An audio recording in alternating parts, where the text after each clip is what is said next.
Good morning, and happy Friday, everyone. Thanks so much for joining us. Just letting some folks into the room and making sure our recording is on properly. And then I'm going to ask Arlen if you can manage letting folks in on the room as they join. And then I'm just moving a couple more folks up from our team and our side on the state side so that they can join us as presenters. And we're going to get started here shortly. Thank you for your patience.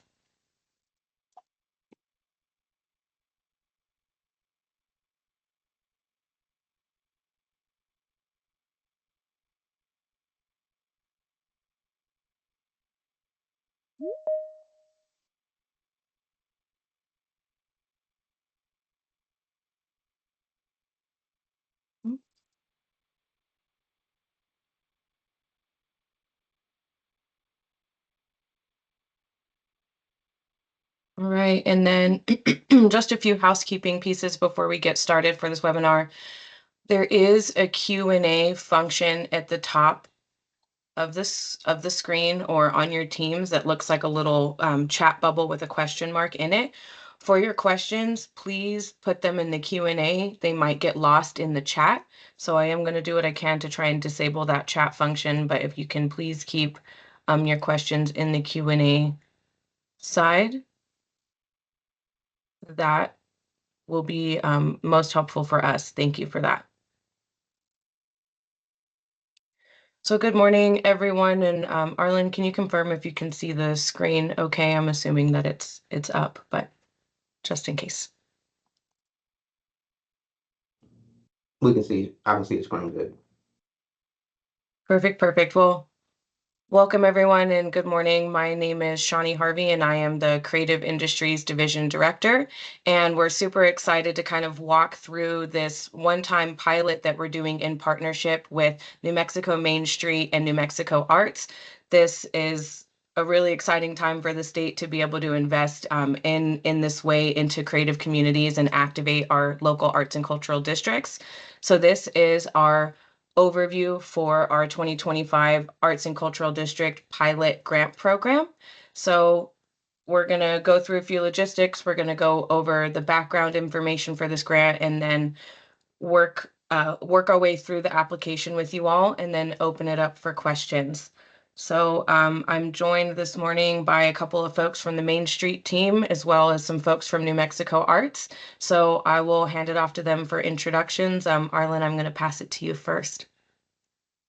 All right, good morning, everyone. My name is Arlen Nelson. I am the Creative Industries Division Coordinator. And I will go ahead and pass it to Daniel. And Thank you. Daniel Gutierrez. I'm the director of New Mexico Mainstreet program, but I'm also the state coordinator for the ACD program. Thanks. Lucas, you feeling like Great. jumping in? Sure.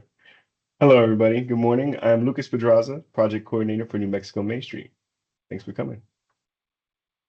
Perfect. And then just double checking if anyone from New Mexico Arts, I know we have the director, Michelle Laflamme Childs, on with us. If you wanted to just say good morning, and then if you'll be with us for the Q&A, if we want to kind of tag team that piece as well. We've got a couple folks from the New Mexico Arts team here with us this morning as well. Yep. Hi, I'm Michelle. I'm the executive director of New Mexico Arts, which is the state arts agency, and our Arts Commission is the authorizing body for the arts and cultural districts. Beautiful. Thank you. So I can't see everyone, so I can't see who else is here. I think Anna Bly is here, who's our deputy director. Yeah, just a quick hi.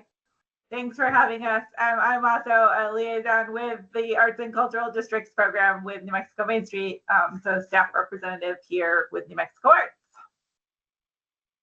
perfect. Thank you. And this has been, in the making for a little while. The Creative Industries Division has been established since 2023 with full staffing in 2024. And as a division of two folks with not even half the experience that Main Street and New Mexico Arts bring combined, they bring, 100+ years of experience in supporting creative economy and artists across the state. So we're really excited to be collaborating with them on this initiative. We believe that there's a lot of power in the arts and cultural districts that just hasn't had its chance to shine. So if we can be of support in making that happen, that's kind of where this program came from. And I know that part of the big piece of this grant program, as you see, we're a bunch of state programs and agencies coordinating and collaborating in partnership to make this happen. So we hope that we can also inspire some collaboration and partnership with you all as the arts and cultural districts as well. From the background I have, I know that most of our arts and cultural districts are sitting just with a designation, and our Main Street directors are tasked with fulfilling all of the requirements of the local Main Street districts on top of the arts and cultural districts. So the intention for this program is not to put more work onto the Main Street directors, but to really lean into the community that you have around you and to partner with the local arts organizations, potentially councils, and other organizations that are doing this work on a regular basis to kind of help bring these projects to life. We know that mostly it's been a designation without funding behind it. So this is our first shot at showing what's possible when we fund our arts and cultural districts. So we're really excited. And I know, Daniel, did you want to share a little bit on the ACD history and pieces on there? I'll pass it to you. All right, thanks. So yeah, and as many of you may know, at least the folks that are part of Arts and Cultural District, it was started in 2007 in statutorily attached to Main Street as a program, but it was created in partnership with DCA, but through New Mexico Arts, as Michelle shared earlier. They are the authorizing body, the New Mexico Arts Commission, that actually gives state authorization to Main Street programs and also historic preservation.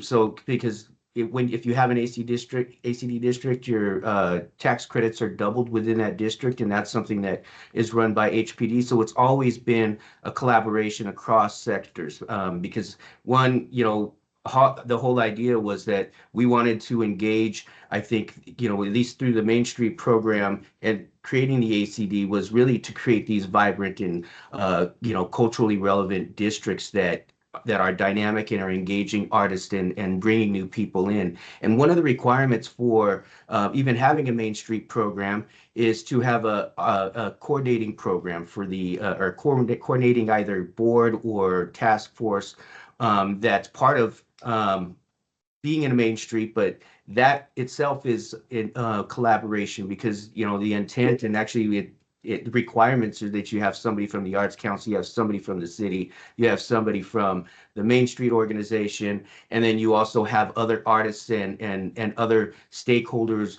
artist groups working with you. So I think the strongest applications, I think, in this sense are going to be ones that are collaborating, as Shawnee said, because the whole idea is how do we provide some funding and bring everybody together so that we're all working, you know, to move the work forward. And I was just excited. I want to thank Shawnee for this opportunity because I know, you know, the Main Street program is limited in terms of how much the type of funding we've been able to provide because it's mostly been around infrastructure. So I think, you know, this is a great opportunity and we really want to make sure we're all working together to make sure that we're successful and we can show that it's something successful and we can go after additional funding in the future. So I'll turn it back over to you, Shawnee. Thanks. Beautiful. Thank you, Daniel. And you know, so much more is possible when we do this work together. So that's really the intention behind this program, is to see, you know, what's possible in the arts and cultural districts in your local communities by partnering with different organizations, and also us being able to show these outcomes in a really powerful way to show that arts, culture, and creativity is really important when it comes to New Mexico's economic growth and potential. So again, this particular application is for arts and cultural districts that are state authorized. So if you are an organization that doesn't have an ACD designation at this time, we would actually, that's not going to be the purpose of this particular webinar. We would push you back to talking with New Mexico Arts and Main Street about the ACD designation process. That's kind of a lengthy piece that we're not going to get into on this particular call. So starting to go through the background and purpose of this pilot grant program is we're looking at doing $50,000 to $100,000 grants for state authorized arts and cultural districts to propose and implement creative industries programming in their communities in a 1-year time frame. So this is 1-year funding. There is a timeline that we'll go through a little bit more. And what we're looking at doing is looking to incentivize and fund the ACD districts to also be able to take metrics and outcomes back to the legislature to show what the impact can be. So we want to look at stimulating creative industry-based economic development for programming that's supporting creative entrepreneurs and artists, and also looking at ties to cultural tourism and place-based economic strategies. We're also looking at the potential to revitalize communities through cultural programming, infrastructure, and adaptive reuse, as well as arts-led activation, and also showcase the role of arts and cultural districts in creative industry-based economic development, showing the role that these organizations have the capacity and intentionality to play in helping our communities grow in several different ways. And we'll get a little bit into the reporting further on. But again, all this information is available on the application and our website. So that's just a little bit of a background and our intentions for this program. And now I'm going to turn it over to Arlen to talk about the projected timeline, since I went through the program goals a little bit already. All right, and now for the projected timeline that we're thinking for this application period will be August 4th through the 29th is when everybody have the ability to apply. At 6 p.m. on August 29th, that is when the application will not be accessible anymore. So that is something to take note of. 6 p.m. on August 29th will be the last time you'll be able to access the application. Our review period will be throughout the month of September. We do have a processing period, and that's mainly due to the fact of being able to get W-9s and all the other paperwork and working with our financial team to make sure that the money is put in the right places. So we gave ourselves a little bit of time and knowing that communication between arts and cultural districts and Main Street directors, given that space. That process period is going to be from October to November. And then the project period will be from December 2025 to December 2026. Throughout that time, will be more details of talking about being able to connect to the Main Street services that do help with revitalization and other aids with the project. And then next is eligibility.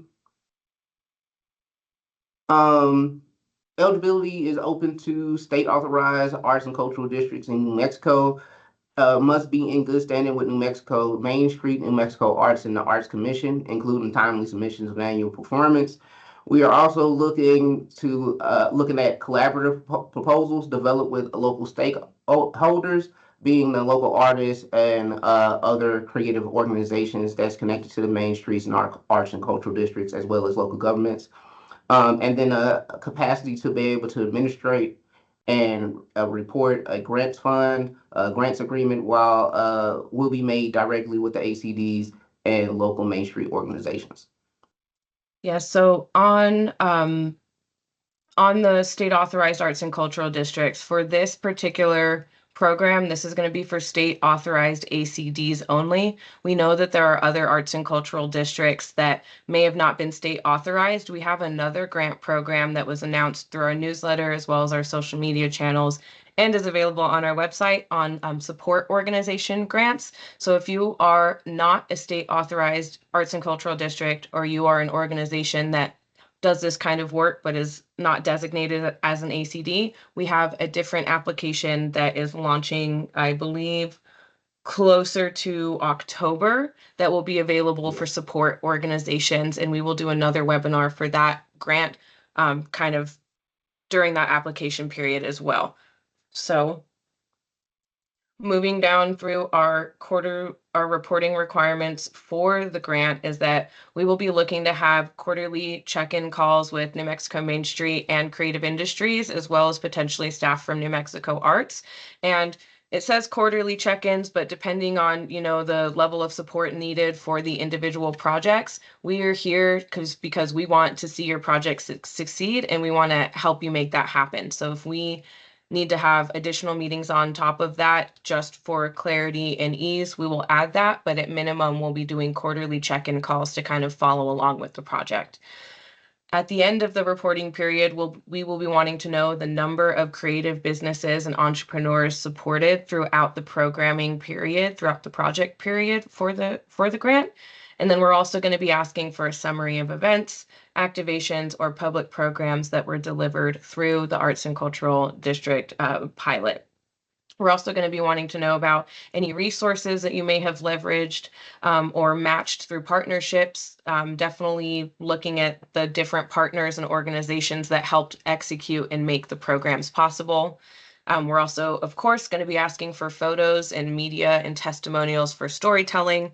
In a digital age, so much of what we do is we can write it all day, but if we can show it, that's so much better, especially for for showing and sharing that with the community. We are, we consume our content very differently now. And for those of us who might not have to read pages and pages like those of us in state government do, we are going to do our best to turn it around and make it engaging and exciting with the media that you all are able to provide to us. We're also going to be asking for economic and community impact indicators like foot traffic or business growth and things that you're able to develop in partnership with your community. And then one of the biggest parts of this project is that grantees or the arts and cultural districts are going to be required to work with a Main Street revitalization specialist to support the project and help develop the final report. So again, we're not going to, throw a bunch of funding to you and then not give you the support to execute it and make it happen. We're going to be with you every step of the way on all sides of creative industries, New Mexico Arts, and New Mexico Mainstreet to make sure, that we can help you execute your projects and get the most out of this funding so that we can kind of all lift each other up and show what's possible when we fund our ACDs. Funding availability and uses. Arlen, I'm going to pass this to you, and then I know Lucas and Daniel, if you all can talk a little bit more about the adaptive reuse piece, that would be super helpful. All right. So the grant awards will be made up to $100,000. So it doesn't mean that you have to just go strictly for the $100,000. You can, if the project that you're looking at is not exactly $100,000, that you can look for the price that fits your project. This is two state authorized arts and cultural districts, and I just like repeating it just so everybody can understand. It will be grants will be made to be used for the following: artists and creative entrepreneur supports. That could be through workshop fellowships, markets, other outdoors vending and selling opportunities. Cultural tourism and public event development. That's festivals, interactive tours, anything that is a big draw, especially when it comes down to tourism and being able to help with bringing people to your space and activating it. Adaptive reuse and cultural or historic infrastructure for creative use, including reimbursement-based renovations or remodels of businesses or private property, so long as improvements and reuse is shovel-ready and completed within 12 months of the grant period, and all invoices and quotes and receipts are provided in that final report. I don't know if Daniel and Lucas, if y'all want to elaborate more on that adaptive reuse. Sure, sure. And I think in the intent here is because we do a lot of public infrastructure with our capital outlay, but that just goes to public right away. And I think the whole idea with adaptive reuse, we're looking for smaller projects that aren't going to take 3 years to plan, design, and then construct. We're looking for smaller things that as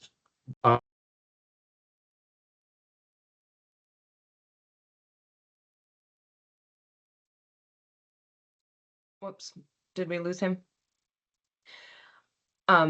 So I'm going to assume and kind of jump in, unless Lucas, you'd like to jump in as well. But these are kind of shorter term shovel ready projects that can be completed that kind of fall outside the scope of what a large scale Main Street capital outlay project would look like. So we're looking at things beyond just land building and infrastructure, and also looking at maybe being able to activate things like vacant spaces or support arts and cultural and creative businesses in adaptive reuse that they may need to do for historic buildings or purposes like that. And it'll be done mostly on a reimbursement based method. And I see some questions popping up. We will circle back to answer questions toward the end. Lucas, do you think that I covered that broadly enough? Oh, we lost a few people. Okay, my guess there is that the Wi-Fi for EDD may have cut out there. So again, once they rejoin us, we will continue that conversation. But again, we're looking at reuse. So if you're looking at a large scale Main Street capital outlay project, that would not be eligible for this program. We're looking at something that can be shovel ready and completed within that grant period. So that could include reimbursements to a local creative business that's looking for some support and pieces of that nature. So I think we've got our team back. Lucas, was there anything you wanted to add on the adaptive reuse side? Sure. Yeah, sorry, we lost No internet worries. for a second Yeah, sorry. this part of the office. Yeah, so adaptive reuse projects. So these are going to be smaller scale, as Daniel was saying, spaces that are like, that our capital outlay can't really get into because it's capital outlay money, which has to go to public infrastructure. So these kinds of projects, these are, for ACDs, you get to actually be a little more creative and find different partners in this sense. So actually, it's filling a nice niche that we haven't been able to fill before. Awesome. Can I jump? Yeah. Shani, yeah. So one of the things that you'll notice that's different in this grant as opposed to many other grants that might come out of the Main Street program or EDD in general is it's got to focus also on programming. So it's not just simply infrastructure capital type work, but one of the reasons that the partnership with New Mexico Arts is in place is because there's a programming aspect. So these incredible arts and cultural districts that Shani mentioned get set up, And then they end up trying to scramble to find their own kinds of funding, often to do programming within the cultural districts. That's some of the things that are listed right there in the ideas for what you might use the grant for on your screen now, but including programming, which is an area that we tend to focus in. So it's really exciting because we've never been funded to provide, even though we're a partner, we've never been funded to provide this kind of money. So it's wonderful that CID and Main Street are engaged in this and that we can join in and help offer that support. Thank you. Arlen, you want to walk through the rest of the availability, and then we'll come back to questions. I know there'll be a lot of questions, particularly on this piece. So we'll just work our way through the application, and then we'll come back to your questions. No problem. All right, and then marketing and storytelling campaigns to promote local creative assets. That's something that's very important when it comes down to thinking about our qualitative data and reporting in the end. I mean, because without storytelling, it's really hard to think about how our really cultural impact is made when it comes down to our creative economy. Cultural entrepreneurship, incubation pop-ups, and business activation. Creative placemaking and activation of vacant storefronts and spaces. That's very important, thinking about knowing that some of our arts and cultural districts and even our main streets are in areas that could be very helpful for artists who are looking for places to help their business thrive. And it could be a good way of activating these spaces to bring more artists to think about utilizing that. Inevitable uses of funds is general operation expenses not tied to the proposed project. Large scale public infrastructure projects that are eligible for capital outlay from the New Mexico Mainstreet, i.e. projects with a project budget above 100,000. So anything above 100,000, this is not the application for you. With an estimated completion that is beyond our 12-month 12-month period as well would be something outside of our peer review. So that's something that could ding against application. Activities outside of district boundaries, unless directly supported by ACD's goals, meaning the arts and cultural district goals, and then regranting funds to individuals or businesses are all the ineligible uses of the funds. Thank you, Arlen. And then there's one piece I don't know that we covered. There's also a use for public art, performance, or media-based storytelling projects. What I will say on that point is New Mexico Arts has an amazing art in public places program. So if that aspect of your project is a fit for the AIPP project offered through New Mexico Arts, it will not be as it will not score as highly as something that would be still public art but falling outside of those program parameters. So we would not want to duplicate uses for the Art in Public Places program. So if you're thinking about having a public art component to your project, I would recommend looking into New Mexico Arts Art in Public Places, AIPP, to kind of look at where that funding goes to make sure that you're not asking for funding that could be provided through that program already. This is for public art projects that would fall outside of this traditional scope that New Mexico Arts is already funding. And then notes for applying organizations. We included this piece. The organization applicant is responsible for GRT and other applicable taxes for the income that's received by the grant. That is a new kind of state policy that Tax and Rev and Department of Finance Authority took a little while to implement, but all grantees typically receive a 1099 from the state at the end of the fiscal year. I don't know the tax background for some of the Main Street districts and arts and cultural districts. I believe they're nonprofit, so you may have some flexibility there in different tax structure, but that is just, we put this note in every grant application to let people know that you may be responsible for taxes on the income, and we just want you all to be able to plan ahead for that in your application.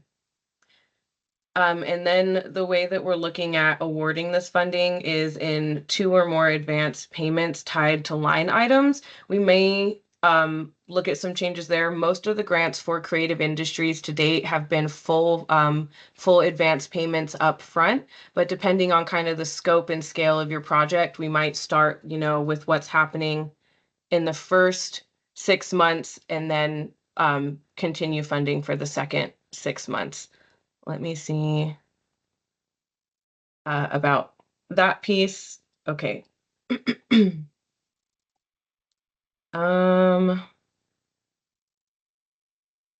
Okay. So the scoring rubric is also available in the application. These will be scored out of a total range of 100 total possible points of 100 points. And we're going to be looking at program alignment, creative economy impact, feasibility and readiness, community engagement, as well as capacity and reporting.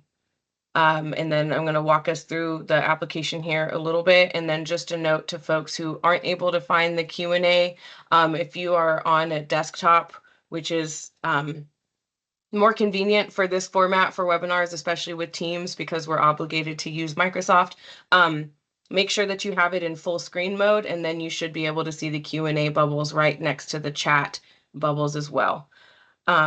We're just going to kind of scroll through the application here, but we're going to be asking for your basic contact information, and we also want to know which region you're located in for EDD purposes, and then the type of formation business, which most of you are likely nonprofit.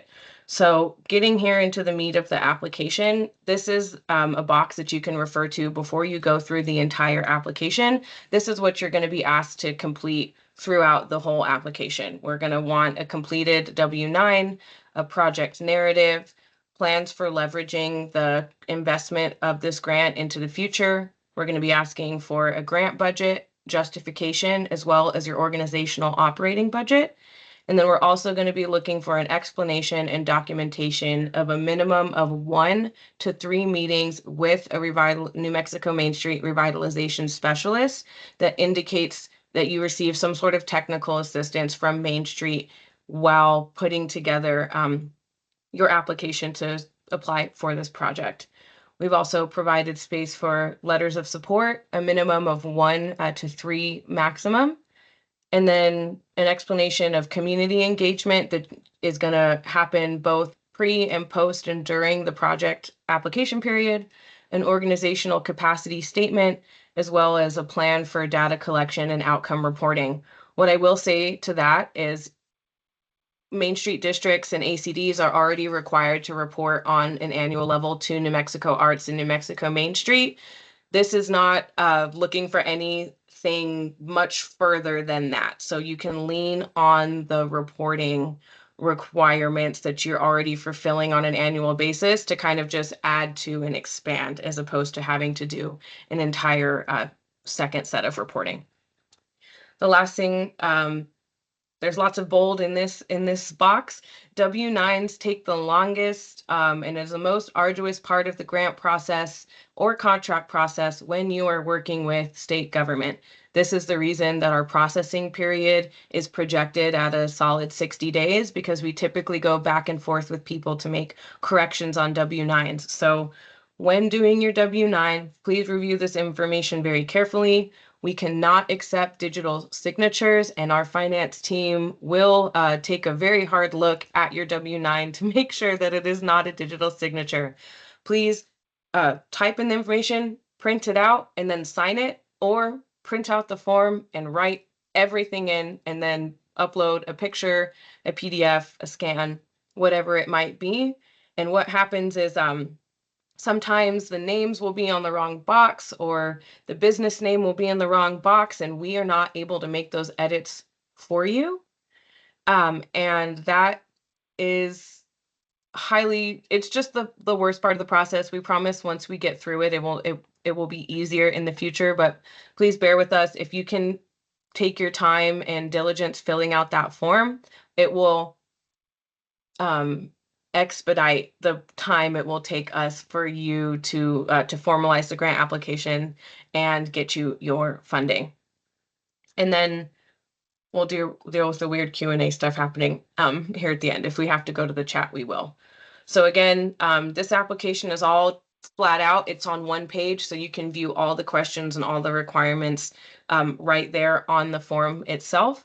but this is where we'll be asking you to provide your project narrative and explaining your organization's plans to leverage the grant into future funding and future sustainability. Again, because of the way these forms work, sometimes it might be easier to write this in a Word document separately and then paste it into the application when you are ready to submit. That way you don't run into any weird technical errors or things not loading, or you leave the web page open too long and then it doesn't like refresh in the background properly and you lose all your information. Just best practice to try and put those answers somewhere else, edit, do the formatting that you need to do, and then bring it back to the application when you're ready to submit. The section on feasibility and readiness is here. We're going to be asking you to provide a detailed budget, and you can either write that out or upload a file. We've given you that flexibility. And then also asking for an operating budget and the explanation of your technical assistance received with the revitalization specialist. Here you'll have the opportunity to go into depth on your community engagement. You'll be able to upload your letters of support and then provide any additional details, as well as an explanation of how you work to include underserved and underrepresented businesses or individuals in your community. And then what I would say to that is that artists and creatives tend to be an underserved and underrepresented community, especially when we talk about, you know, access to capital and business programming and the like. So do keep that in mind, that that is another way that you can think about this question. Capacity and reporting, data collection here in this section, and then an opportunity for you to provide additional information. We did our best to make this application straightforward and simple while still getting the amount of information we need to make a determination. But that is kind of the process for this grant. And then again, when the application closes at 6 p.m. on August 29th, we will be working with our team as well as with members of our collaborators to review these applications in depth, and then, you know, moving our way through that timeline and reporting process. So I am going to pull us back up to the funding and availability uses, and then Arlen, can you walk us through the Q&A, and can we start with some of the earlier questions? Uh-huh. All right, so the first question we got in the Q&A is, can you tell us what it takes for a community to become a arts and cultural district? So that process is in depth and managed by New Mexico Mainstreet. So if you're not currently designated as an arts and cultural district, it's not something that would be realistic to happen in the time frame before this grant closes. There's a lot of community planning and things that go along with that. But what I would recommend is connecting with Lucas and Daniel at New Mexico Mainstreet, as well as New Mexico Arts. They have the details and requirements of that process.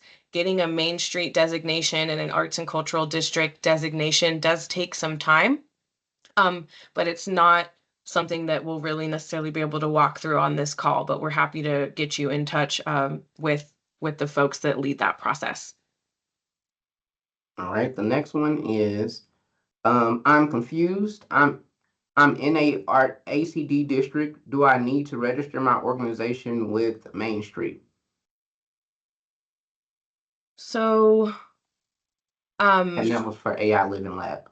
yeah, I think there's a little confusion there, because the applications for this has to be applied for by the Arts and Cultural District.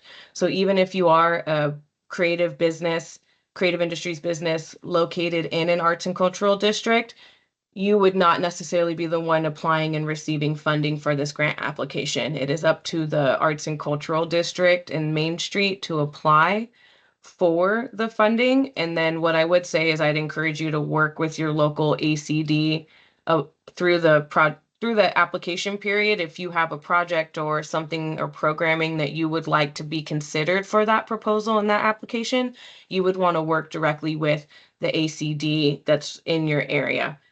Most Main Street districts and Main Street directors are familiar with all of the businesses in their district. So I don't know that there's a formal process on that. Lucas, Could you speak to that further?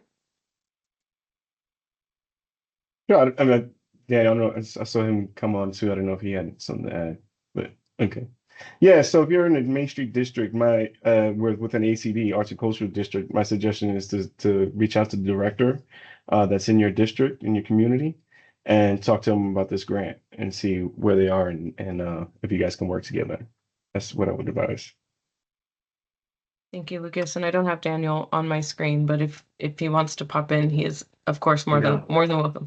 Yeah, and I was just going to suggest the same thing. It's, you should be, if you're in a Main Street district or arts and cultural district, you should be working very closely with the executive director there because they have a lot of resources that you could utilize just by working with them and connecting them. And I think Shawnee said it right. Just if you have things you want them to consider, talk with them sooner than later, but there's no formal process. Thank you both. And then as to the question, how do we meet with the revitalization specialist? Again, that is a requirement of the Main Street director and ACD director. So that is for the folks that are applying directly for this grant. They'll be familiar with the revitalization specialist because they offer technical assistance through New Mexico Mainstreet, kind of at that higher local and state level. So those meetings are for the Main Street directors and the applicant directly, not so much for subcontractors or businesses who are interested in participating in the programming itself. If you're an individual creative business or an individual artist looking to be involved in the project, you're going to want to talk directly with your Main Street director and arts and culture district designated folks. And then the Main Street directors and arts and culture district directors will be the ones in touch with the revitalization specialists. And for anyone who's looking into the process on how to become an ACD, that is, again, a separate question than what we're addressing here with this grant application. So we'll make sure to put you all in touch with with New Mexico Mainstreet and New Mexico Arts if you'd like to discuss that process. Confirming that an organization is an ACD, we have a question, how can you confirm that your organization is within an ACD? That's a good question. Daniel, can you take that? Yes, we have 12 ACDs and we have, if you go, nmmainstreet.org has a list of all our arts and cultural districts. And so you'll be able to see where those are. And we do have district maps. So, and again, you need to be in Main Street Arts and Cultural District in order to apply, but you'll be able to see if you have an arts and cultural district and you can verify with the local director whether you're part of it. But you do have all our their contact info is up on our website. So there is a program page that you can get the number and address and everything you need to contact your local program. Thank you. I popped the link for Main Street in the chat for folks. So for eligibility, does that mean if I'm an organization that operates outside of, for example, the ABQ downtown district, we can apply, or does the nonprofit organization specifically that is named Downtown Main Street is the only organization that can apply? So for that question, Downtown ABQ Main Street is only the organization that can apply for this particular grant. This program is for state-authorized arts and cultural districts, and we have a different support organization grant that is more broad for nonprofits, community organizations, local governments, etc. That will open later this year. That's closer to October. So this program is only open to direct arts and cultural districts, meaning they have to be the ones that are applying for this particular funding.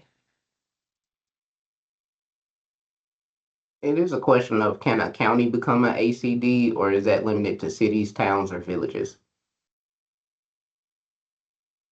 So any organization with that's eligible to become a Main Street can have an arts and cultural district, but it has to be so they would just be the local government partner. So the county wouldn't have it per se. It would be the local organization with the county as a partner. Thank you. Then we have another question. Just to clarify, if applying for an adaptive reuse renovation, the grant is fully reimbursement based rather than received as two upfront payments.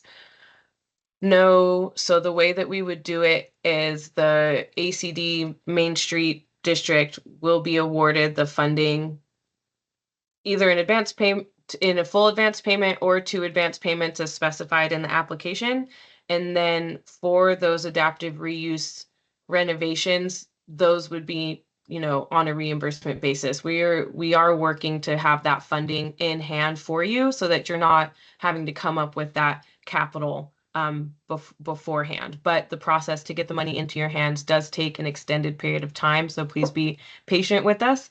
But no, it would not be fully reimbursement based. We would still be doing advance payments to the Arts and Cultural District to make that funding available up front. Does that answer that question for that particular person? Okay. And then we have another question. Are there separate designations for arts versus cultural districts? Are they one and the same? Arts and cultural districts, it's all one. So when you have the designation, it's an arts and cultural district, and it's not separated for one or the other.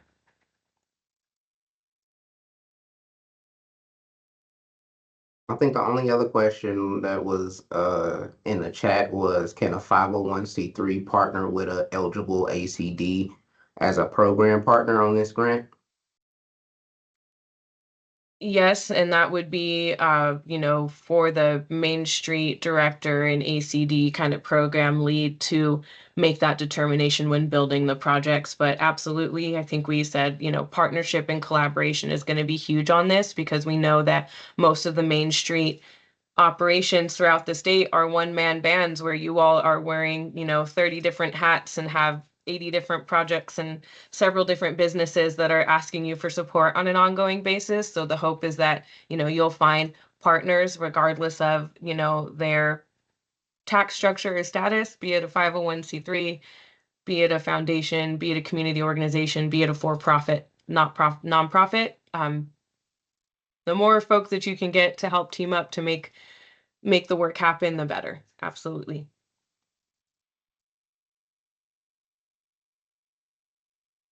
Do we have any other questions? Let's see. I see, would a historic Western film festival be applicable? No film production, celebrating the presence of film throughout history in Las Vegas. So that would be a conversation more for the district, the Mainstreet district director for the application process. I think that that's something that we may consider, but a film festival doesn't necessarily provide direct artist and creative entrepreneur support beyond just showcasing filmmakers' final products, which is absolutely fantastic, but not. I would just encourage you to review the funding availability and uses, and then also the program goals and background information to see if that's in alignment with what this program is asking. Arlen, do we have any other questions that I am missing? One more, I think, that we haven't hit. If my local Main Street decides not to pursue the ACD grant, are you saying the city or county can partner on an ACD instead? So first, you have to be a Main Street to apply as an ACD. That's kind of the process. So you're working with, it's a partnership between the local government and the nonprofit that's driving the Main Street work. So there would already be a partnership with the city, and that would be if they already have a Main Street program, they don't have ACD designation. That's something the city should talk to the organization about, because a lot of times they're going to both have to agree that they want to be an ACD to move it forward. But I'd be happy to talk that through more in detail. Just give us a call, me or Lucas, and we could set up some time. Thank you, Daniel. And then I do see another question here that says, you mentioned other grants, non-ACDs. What are those? So again, in the chat, Arlen dropped the photo of our fiscal year 2026 grant programs that our division will be doing. We have two other grants that are listed on that side that you can review the details for. They're also available on our website, edd.newmexico.gov/creative, where you can see what's going on there. And you can also find the grant timeline on Instagram and Facebook for the Creative Industries Division. So I'm not going to go over the details of those grants because we've made them available in other places, but we will also be having webinars like this when those grant applications open to answer questions about, eligibility, or probably not program specific, because the whole point is that we want to see your application to be able to score the programming. So we can't, tell you yes or no, this is a good project, a bad project. That's why we try to have a basic webinar, because again, these are competitive grant processes. So we put that stuff together. So Next one is, do all artisans need to be local? the goal and intention of this project is to activate arts and cultural districts and the surrounding, creative ecosystems that are in those areas. So, local New Mexico artists, creatives, and residents are the ones that we would like to see benefit from this programming, as opposed to bringing in, out of state folks. But there's gray area there. But the point is that this is to stimulate creative economic activity and growth in arts and cultural districts that would then provide, some sort of impact or growth to local creative businesses. So that's how I'll answer that one, because that was a little bit gray. Does Santa Fe not have a state recognized arts and cultural district? It was the next question. And that is a no. We are working on a couple of project-based initiatives there, trying to develop a Main Street program and potentially an arts and cultural district, but as of now, they do not. Yeah, And then I and have another question. Oh, I sorry. addressed the film festival question a little bit earlier in the presentation, so maybe they can look back at the recording to hear my response to that, because it's, again, it's gray. I would just say to look really closely at the program goals and intention of the program and the eligible uses. And then, it is $50,000 to $100,000 can go a long way for several things. So if a film festival happens to be included in, a slate of programming, it's something that's up for consideration. I will leave it that way. Now, if somebody is outside of a Main Street district or cultural district area, uh, should they still register with the Main Street district or arts and cultural district? I would say yes. I mean, and it's not so much registering, but connecting with them, because I mean, a lot of their work extends beyond the district. So definitely connect with them.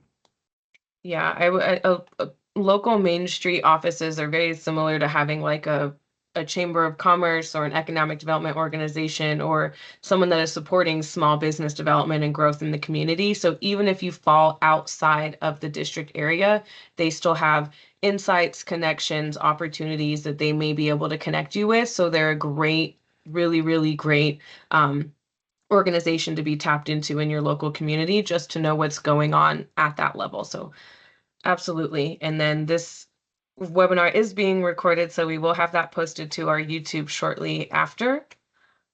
And I think that is all the questions that we have for now. So again, the application period is open now through August 29th at 6 p.m.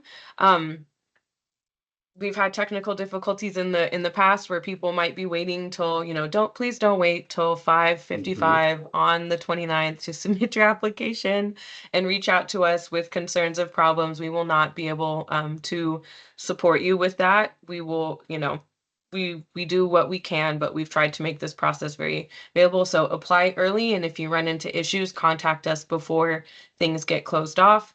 And we'll be looking forward to seeing your applications, and we will make this recording available by the end of day. I'll be waiting for it to come back to me in an uploadable format, and I will get it onto our EDD YouTube as soon as possible.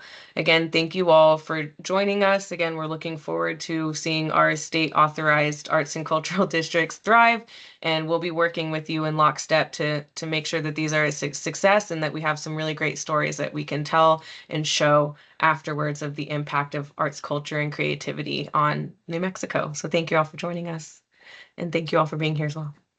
Yeah, thank you, New Mexico Arts and New Mexico Mainstreet for showing up. Thank y'all. Thank you guys for doing this.